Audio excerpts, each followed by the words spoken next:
When we remove our love and acceptance from someone through being disappointed in them, that breaks down our trust and like the safety that people feel with us. Most people don't want to really listen to someone that they feel like doesn't love and accept them. Why does this matter? Why does the way we define some of these things matter? Matt, what's your advice to the dad that feels like I get disappointed in my kids?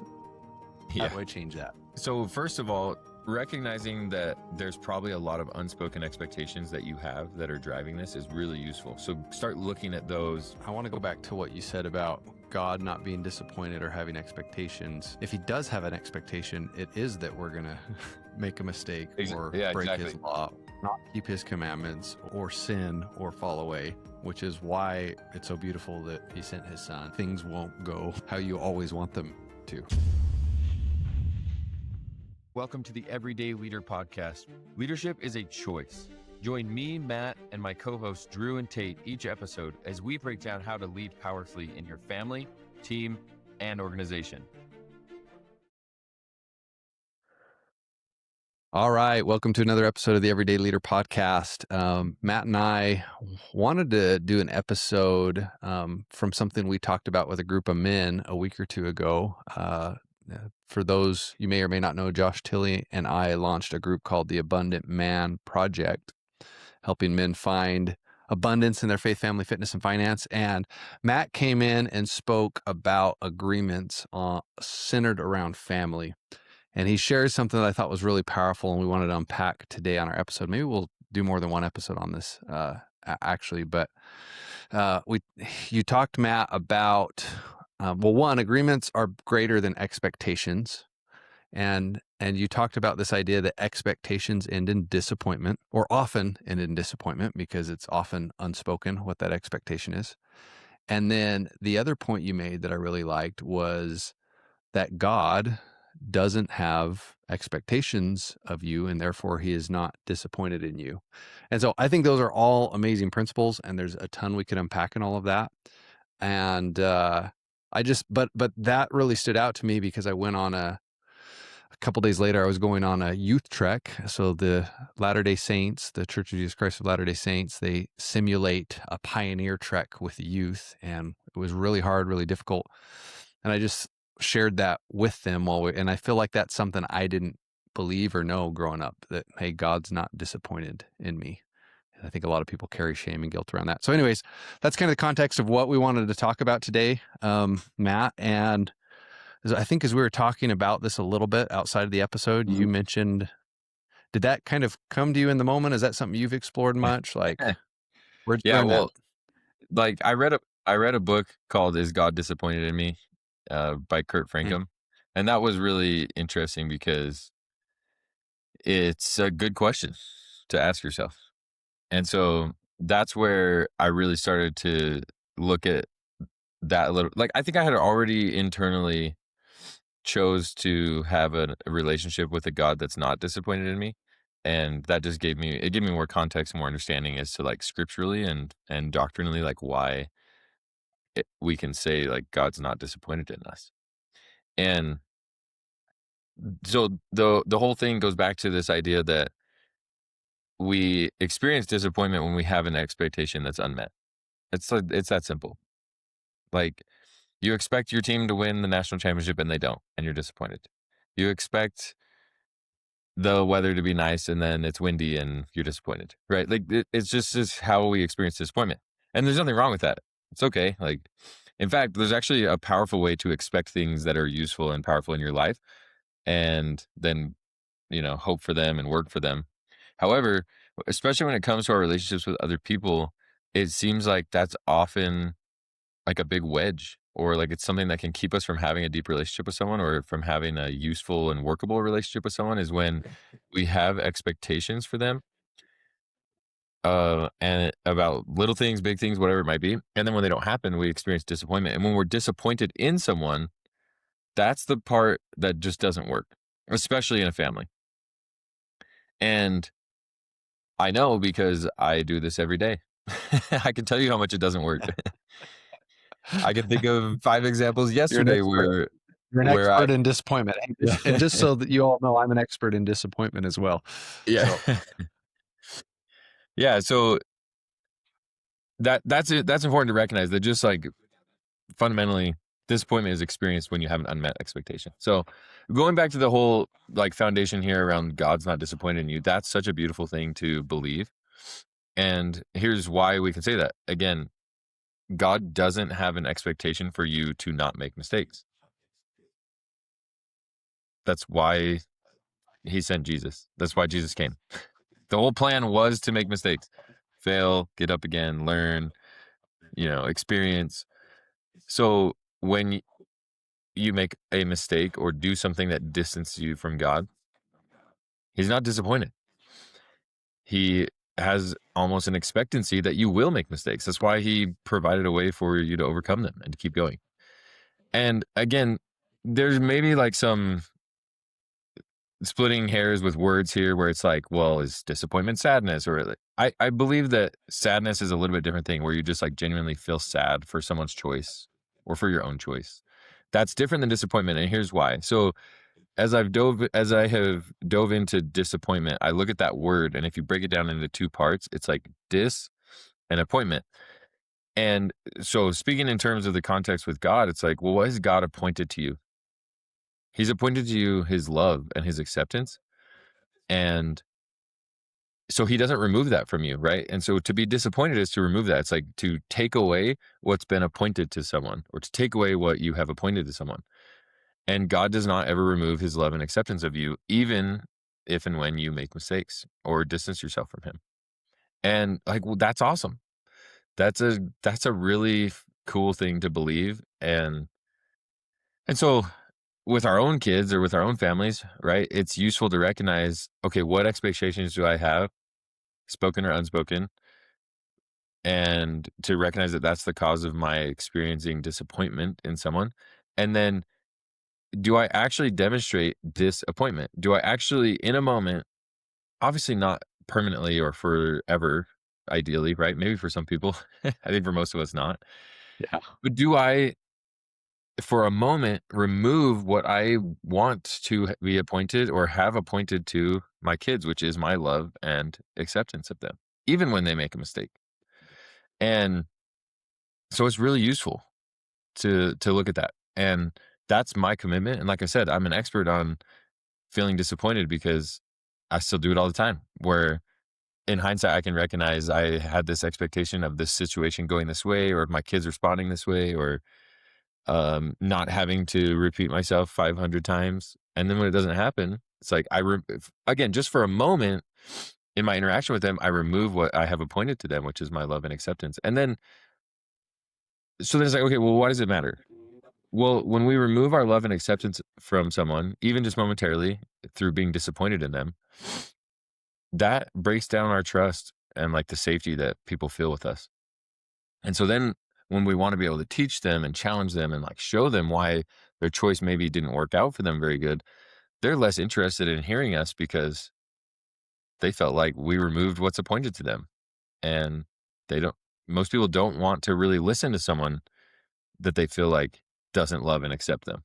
So that's why it matters, especially in a family. Yeah, and I think like why does this matter? Why does why does it why does the way we define some of these things matter? And I think it's important because when you start to recognize, hey, when I have an expectation, it leads to disappointment. When I'm disappointed in a family member, they don't feel loved, they don't feel safe. In fact, they often feel the opposite of those things. One, first, having that awareness allows you to change something, and then two, like that's where an agreement would come in, being clear, setting a clear agreement, a clear standard in place with your team, your family, your organization, um, so that going forward, this is how we do things. This is Yeah. the way. And also from experience, agreements are awesome. They're amazing because they create clarity and they give you an anchor for, responding powerfully instead of reacting irrationally. And sometimes I create an expectation that my agreements with my kids will be kept, and then they're not. Yeah. And Yeah. and then there I am right back in this, right? Right back in like, well, now I'm disappointed because you're not keeping your word and you're not doing what you said. So it's a constant climb of like really getting to exercise being a leader and recognizing I'm responsible for being disappointed, right? Like especially with a 10-year-old, like, or a 7-year-old, right? It's like they're 7 and 10. They're probably not even, well, not probably, they're not thinking about these things at the same level we are or with the same amount of clarity we are. And so coming at them with with that love and acceptance is the best route to helping them see like, hey, can we work on our agreement? Can we work on our integrity? Can we make sure that we're doing things that are working for our family and for the standard we've set? Whereas, yeah, in my experience, when I allow that expectation that they will keep their agreement to have me be disappointed in them, then I don't have like the power with them to help them see it. Yeah, and if there's I want to go back to what you said about God not being disappointed or having expectations. If he does have an expectation, it is that we're going to make a mistake or Yeah, break exactly. his law, not keep his commandments or sin or fall away, which is why it's so beautiful that he sent his son and created that opportunity. So if there's any expectations that are useful to hold, maybe it's that it's that things won't go how you always want them to. Oh, totally. And God has standards. God has laws Yeah. that he abides by. Yeah. So there's, we can't avoid the natural consequences of turning away from him or making, certain mistakes. And yeah, his expectation, his expectancy is that we will make mistakes. So you can give yourself grace. You can get back up and keep going. That's the main thing is that I feel like, and we've talked about this, right? Is that the attack on identity is what keeps us down, right? Is when it's like when we make a mistake and then we are the mistake. And so Yeah. this way of thinking and this belief is really powerful in helping you realize, okay, my mistakes are not me. They don't have to define me. And like I can give myself some space and some grace to like get up and keep going, keep climbing. And again, I want to draw close to a God who loves and accepts me. And that's what I firmly believe is that he truly does love and accept us, and he does not remove what has been appointed to us. Let me say something on that too, Matt. I want that too. And I also want a God that holds me to a standard that helps me be greater and be Totally. more. And I want to be around people that do those exact same things. And I wasn't planning on going here today. And in fact, we probably don't have time to unpack this. And I actually would love Tate's perspective because you and I both come from the same Christian background faith, Latter-day Saints, and his is a little bit different. So I'm curious if his Christian upbringing, he would feel the same way about this. But I've also noticed I've come to be very leery of the word worthy and how it's used because a For lot of sure. times worthiness is almost used like, once again, this is splitting hairs on how you use language and words, but that someone will say you are not worthy because you weren't faithful or you didn't keep a standard. Or you made X, Y, and and Z mistake. Yes. and then there's almost this it gets internalized as I'm not worthy, I'm not enough, I'm not good enough. Yeah. God can save everybody, but he can't save me, or Christ can save everybody, but he can't save me. And I've also come to believe like your worthiness is totally separate from your faithfulness and the standards you keep. And that they're both important things. Like you are worthy no matter what, and you are worthy of God's love. And at the same time, he does hold a standard and he does want you to be faithful, and he does have blessings he promises as you remain faithful and as you Yeah. uphold standards in your life. For sure. And that's the same pattern we can create in our families, right? Yeah. Is it? And Yeah. it's both. It's a whole lot of God's both. term for agreements is covenants, right? Yeah. Exactly. He Exactly. uses And different it's a language. whole lot of both, right? And that's what Jesus demonstrated so powerfully is the ability to hold both, like justice and mercy, Yeah. right? Grace and truth, right?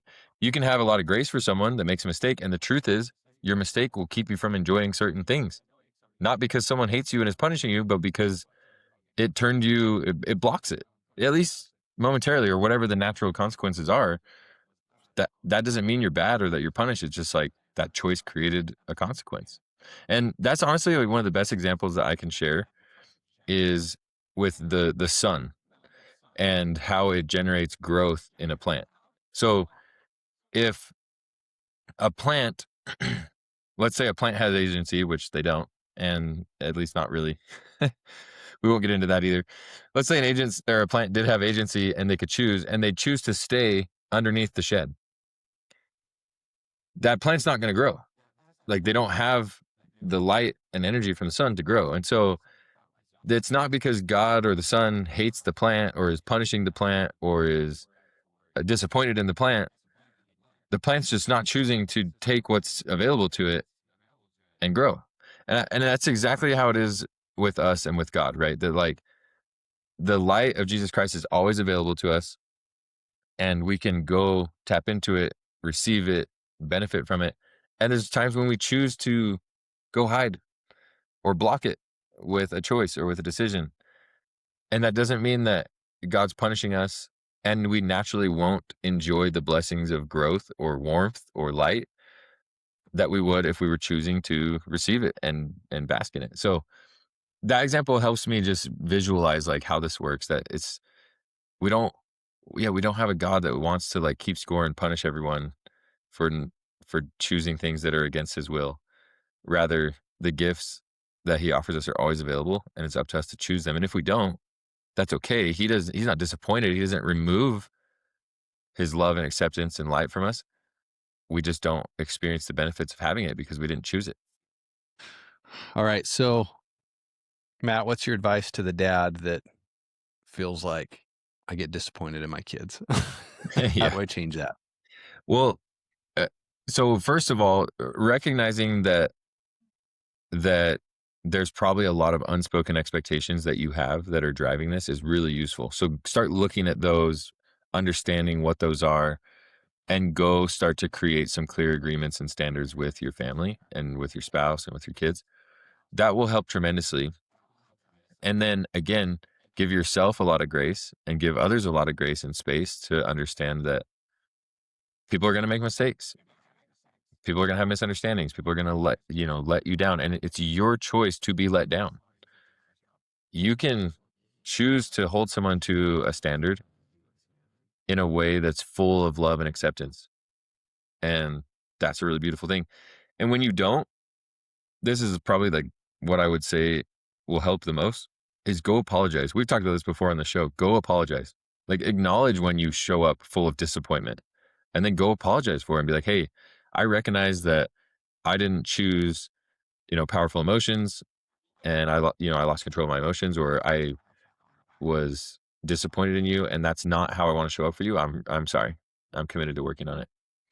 And sometimes we joke that that's like what we're the best at, right? It's like apologizing. We have lots of opportunities to apologize.